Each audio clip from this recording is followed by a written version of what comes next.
Magandang gabi mga kaibigan, mga kababayan at mga kapatid. Isa pong mainit na isyu ang ating tatalakayin ngayong gabi. Ito po ay may kaugnayan sa napabalita na di umano ayon sa ating Pangulo ay magdideklara siya ng revolutionary government. Well, alam po natin na mayroong ilang sektor na nagsusulong po na ang kasalukuyang Pangulo ay may magdeklara ng isang revolutionary government. Katunayan po, isa din po naman tayo sa mga nagnanais na magdeklara ang ating Pangulo ng isang revolutionary government. Bakit po? Ano po ba itong revolutionary government na ito? Ano ang magiging implikasyon nito sa buhay ng mga Pinoy kung sakaling magdeklara ng revolutionary government ang ating Pangulo? At bakit po nanais natin ito? Una po, aaminin po natin, ang revolutionary government ay mapanganib. Ito po ay magbibigay ng isang tinatawag po nating political instability sa ating bansa. At ito po ay very susceptible for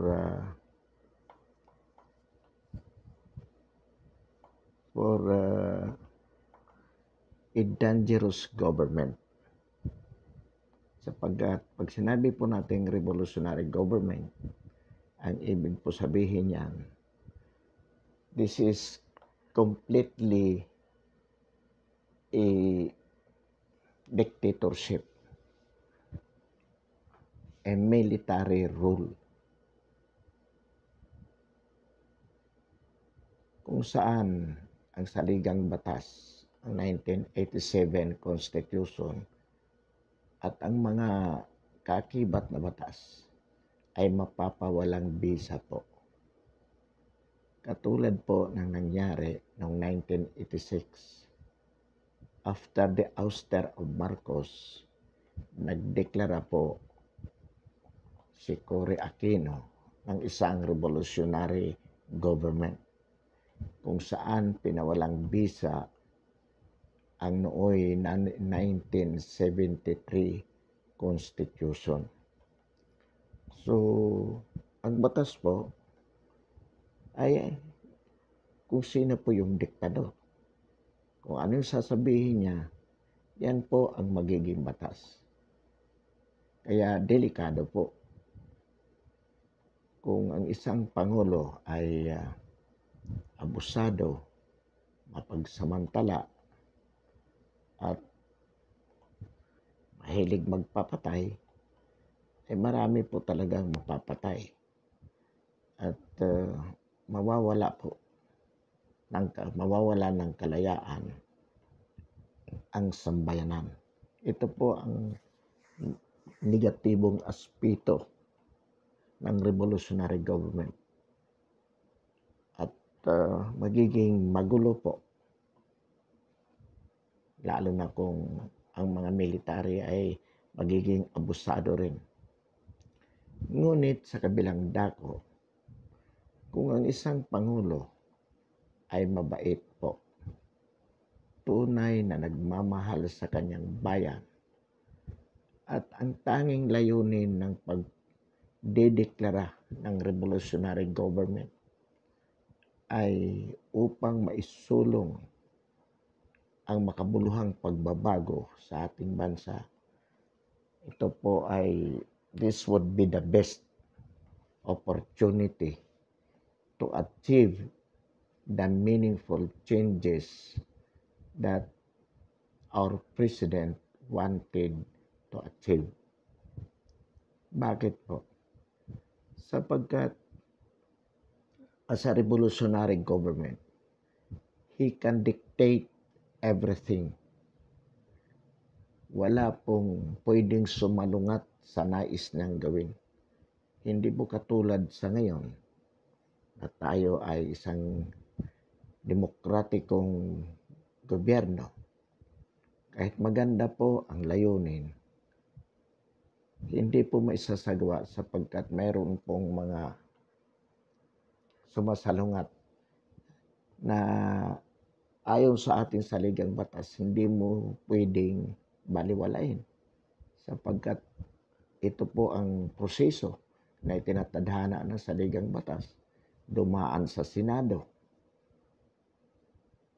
At kung ang mga senador ay hindi po papayag, at yan po ang nangyayari sa ngayon, so wala pong pagbabago na may sasagawa. Ito po ang dahilan kung bakit hanggang ngayon, yung isinusulong na federalismo ng ating Pangulo, simula ng kanyang panunungkulan noong 2016, hindi po yan maisagawa. Sapagkat ang Senado po ay humahadlang. Matatapos na po ang kanyang termino, patuloy pa rin po na gumagawa ng paraan ang ating mga senador. Nais ng Pangulo na wakasan ang droga, nariyan po sila humahadlang at sinasabi po nilang violation of the human rights nitong mga poser, mga addict na mga napapatay. Pinalalabas po nila na ito ay mga biktima ng extrajudicial killings. At napipigilan po ang ating Pangulo, mga kapulisan at kasundaluhan na gawin ang nararapat sapagkat ito po ang humahadlang.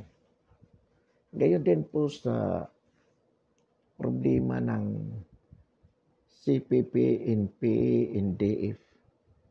Mahigit na pong 50 taon ito na nananalanta sa ating bayan at nais ng ating Pangulo na wakasan, hindi rin po maisagawa sapagkat marami pong hadlang. Nariyan yung Makabayan Black sa lower house. Nariyan po ang mga senador sa Senado. At narito po itong iba't ibang organisasyon. Kasama po mismo ang Vice Presidente na pumupunta pa sa ibang bansa para hingin ang kanilang tulong upang pigilan ang ating Pangulo na gawin ang isang makabuluhang pagbabago. Ang wakasan ang teroristang CPP, NPA, NDF, ang droga, wakasan, magkaroon po tayo ng shifting from the present form of government to parliament o to federalism, hindi rin po maisagawa sapagkat marami pong hadlang. Dulot ng katotohanan na ito po ay ayon sa proseso ng saligang batas na hindi mo pwedeng basta isang tabi. Samantala po, kung maidedeklara ang revolutionary government, kung ano po ang iutos ng ating Pangulo, sa madaling panahon, may sasagawa po lahat yan. Bago mag-2022, matapos ang kanyang termino. At kung kinakailangan pong mag-extend, pwede din po. Para lamang maisakatuparan lahat ng nais nating pagbabago. So ito po ang dahilan kung bakit isinusulong natin na ang Pangulo ay magproklama ng revolutionary government. Sapagkat tayo po, ang tanong po dito, hindi ba tayo natatakot na ito ay abusuhin ng ating Pangulo? Ang sagot po ay hindi. Because we have confidence in Him. We believe in Him. that what he wanted is solely for the best interest of the country. Bihira po tayo makakita ng ganitong leader. Kaya nais po nating samantalahin ang pagkakataong ito. Bakit hindi Marcelo ang iproklama? Bakit revolutionary government? Sapagkat ang Marcelo po, under the Constitution, una can only be proclaimed if there is rebellion or invasion and public safety requires it. Ngayon po walang invasion. Ang rebellion naman na ginagawa, sinusulong ng CPP, NP, NDF at the moment, hindi po masasabing rebellion. Bagkus ito is more of terrorism. Parang gangsterism lang ito. Terrorism, plain and simple, which public safety does not require the proclamation of Marcelo for the entire Philippines. Bukod pa po,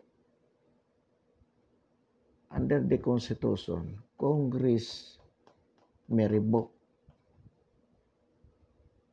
the proclamation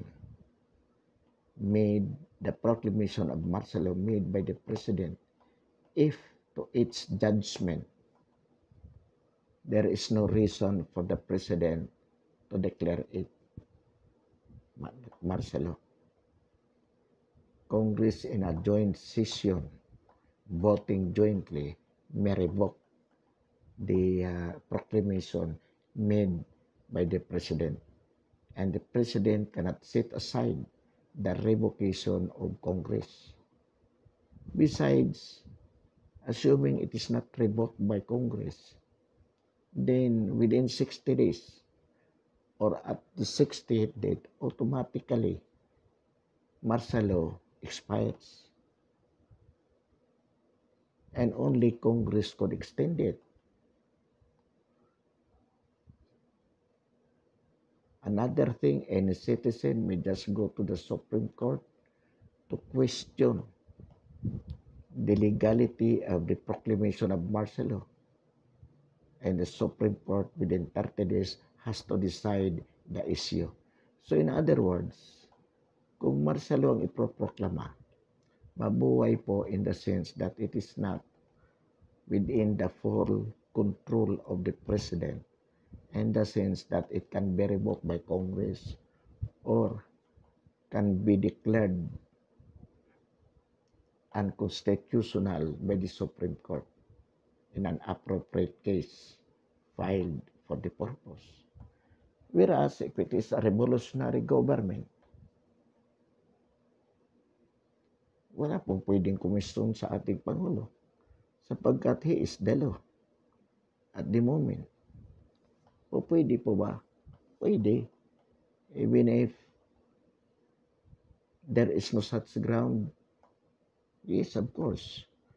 Kasi wala naman sa saligang batas ang revolutionary government. So the Constitution does not specify any ground for its declaration. Basta gusto ng Pangulo at sinusuportahan siya ng military, ng PNP, at higit lalo ng sambayanan, then he can just do it. And it appears that the President has the support of the military. He has the support of the PNP. And he has the support of the majority Filipino people. Bakit? Sapagkat mayroon pong malaking tiwala ang sambayanan sa ating Pangulo. At kung nanaisin ng Pangulo na ideklara ang revolutionary government upang maisulong, maisakatuparan ang mga pagbabago na nais ng sambayanang Pilipino, wala pong duda, wala pong alinlangan na tayo po ay susuporta sa ating Pangulo. Yung lahat ng mga sumasalungat na yan, pwede po yan hulihin, ipakulong, katulad kay Laila de Lima. Yung mga CPP-NP, pwede po, kung hindi po sumuko, pwede pong pagbabarilin anytime yan. So, this would be a swift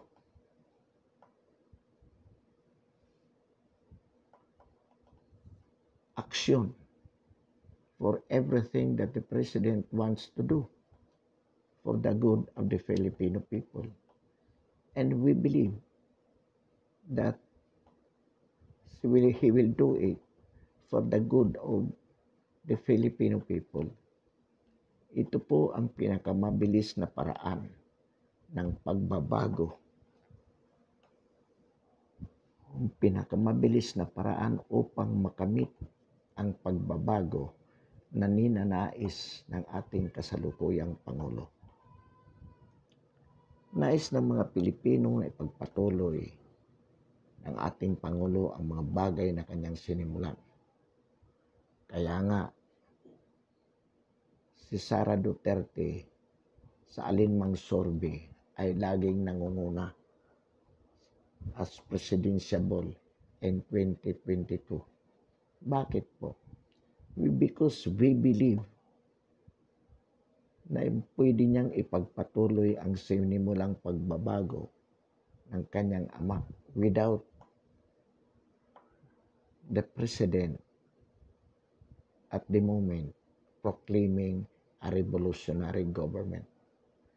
Ang problema po, kung hindi tatakbo si Sara, at ito naman ay sinasabi niya,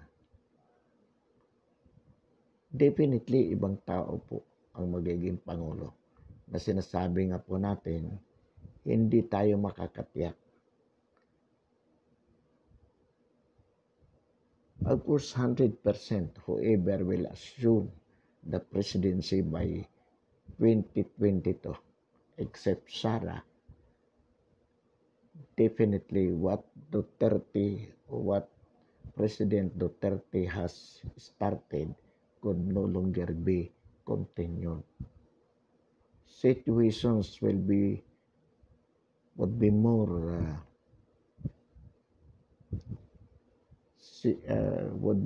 chaotic. It will even become worse. Why? Kasi magbabalikan po ang komunista o ang CPP-NP, NDF ay lalo pong lalakas. Ang droga, ang corruption in the government, mababaliwala po lahat yung sinimulan ng ating Pangulo na isang makabuluhang pagbabago. So kung nais po nating maipagpatuloy ito, there is no other way. If Sara would not be running, then there is no more alternative but for the president to proclaim or to declare a revolutionary government. Although of course mayroong attempt ngayon ang PDP Laban by way of an alternative perhaps to the revolutionary government, yung inihikayat ang ating Pangulo na tumakbo bilang Vice President sa 2022 at si Bongo ang President. Bakit po isa itong alternatibo? Sapagkat alam po naman natin na si Bongo bilang loyal sa ating Pangulo, magaling at tapat din naman, sigurado po natin na may pagpapatuloy ang pagbabago. Sapagkat pwede pong, pag naging Pangulo si Bongo, pwede po siyang mag-resign, bumalik sa kanyang pagiging senador, at magsasucceed ang ating Pangulo bilang, o kung hindi man siya bumalik sa pagkasenador, sapagkat that would be unbecoming. Nanalo ang presidente, bibitaw ng pagiging presidente para mag-assume ulit sa kanyang posisyon sa Senado. Pwede manatili na lang po si Bongo bilang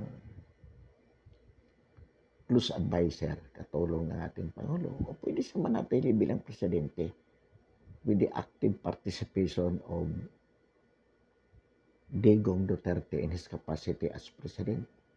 Yung tandem po na yan, it is as good as continuing the Duterte administration, no doubt.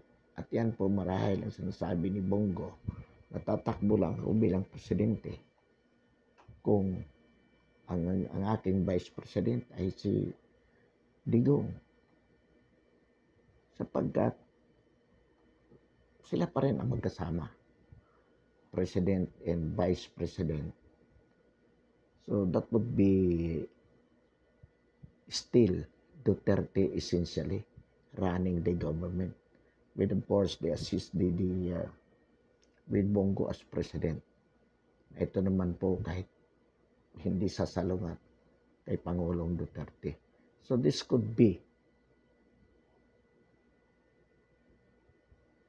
that arrangement could be the alternative if Sara would not be running. In fact, maganda po. Although it appears na nagagalit si Manny Pacquiao as acting president ng PDP Laban. Ang sabi niya, yung move na yan is divisive of the party, of the PDP Laban party. Well, naturally, because kung nag-ambisyon din po si Manny, as it appears, talagang magagalit po siya. So, ito po yung negative dito sa isang demokratikong proseso. Sapagkat kahit po magandang intensyon, kapag ito ay kontra sa iyong personal na interest, gano'n ka man kabait, katulad ni Manny, walang question, mabait po si Manny, at taga-ambisyon. Although sinasabi po natin that it is not yet the time for Manny. Pero ang tingin ni Manny, kung hindi nga rin lang naman si Sara ang tatakbo, or even assuming na si Sara, anyway, totoo naman yun. Sabi niya, karapatan niya ng bawat isa para tumakbo sa pagkapangulo. Ang problema lamang po dyan, siyempre kung may sarili kang ambisyon, then gaano man kaganda yung outcome ng iba, pipilitin mong maging pangit. Nang sa ganon, hindi ma-prejudice ang personal interest mo. At ito, ang mukhang nangyayari ngayon within that PDP Laban sa mga binitawan ni Manny na mga salita na itong ginagawa ng ilang membro ng PDP Laban na nagpapaikot ng petisyon kung saan hinihikayat si Pangulong Duterte na tumakbo bilang Vice President sa 2022. Ang ibig po sabihin yan, kasi kung pumayag magkaisa ang partido na inominate siya bilang Vice President candidate, so definitely papasok yung Bongo. Nagdeklara na rin si Bongo that he would be running. Should President Duterte would run as Vice President. So definitely magiging Go Duterte ang tandem, which is winnable sapagkat continuation ito of the Duterte administration. At mukhang ito ang trend now. Ibig lang po sabihin yan, talagang kapag nabuo yung team na yan, nagdeklara na yan nga ang magiging tandem ng PDP Laban. So Sara, ibig sabihin ay talagang hindi magbabago. Talagang hindi bibitaw si Sara sa Davao for the time being. But ito pong sinasabi natin, kung hindi po mamamaterialize itong senaryo na ito, na Bongo Digong Duterte tandem. Best alternative po yung Sara as president. Ngayon kung ayaw po ni Sara, dito papasok po yung sinasabi natin being the last alternative. Ito pong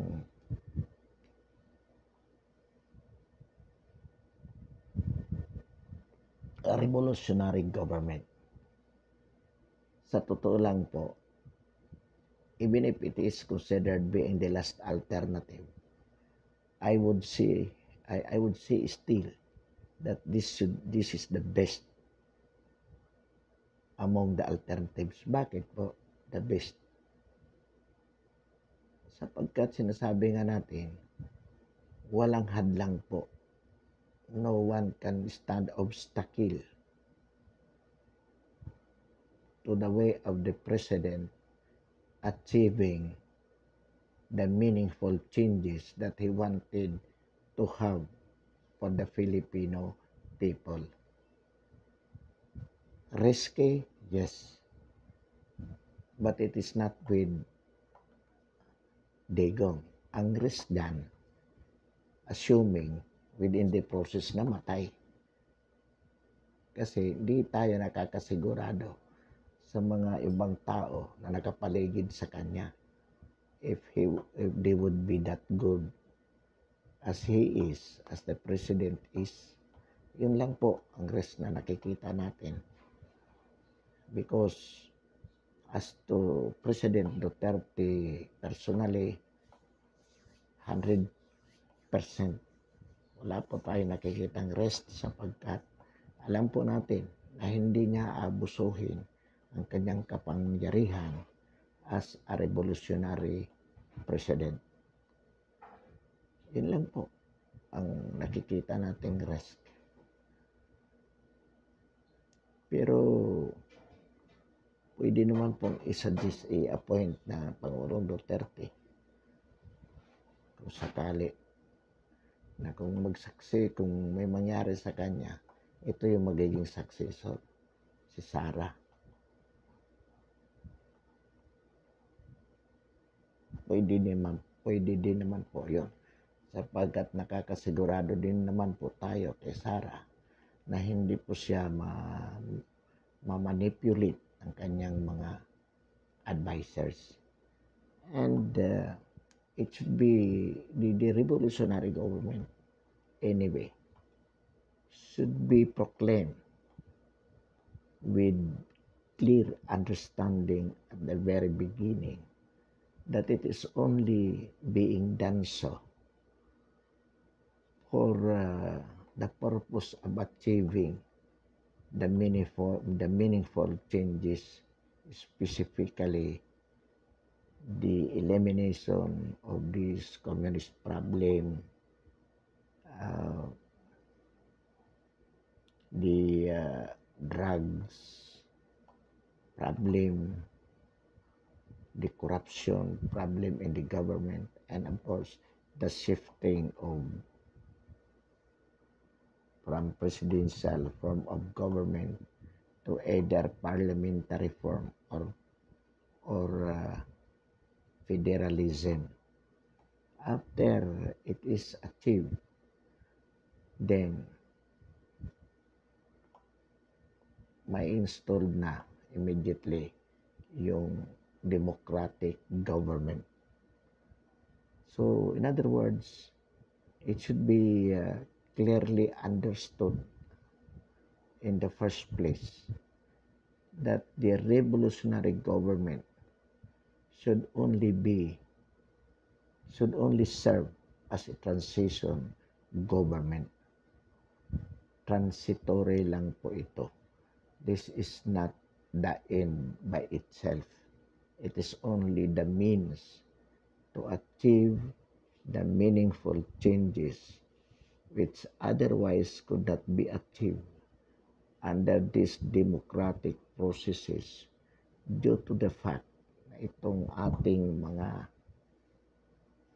oppositions, itong ating mga kababayan na iilan na sa halip na makipagtulungan, ay humahadlang sa anumang pagbabago na nais gawin ng ating Pangulo because of their personal interest na nasasagasaan sa ginagawa ng ating Pangulo upang makamit ang makabuluhang pagbabago sa lipunang Pilipino. Pansamantala po, maraming salamat, magandang gabi. At bilang suporta po sa ating YouTube channel, inaanyayahan po natin na i-subscribe ang ating YouTube channel, ang ating paninindigan sa napapanahong isyu ng lipunan. Marami pong salamat at magandang gabi.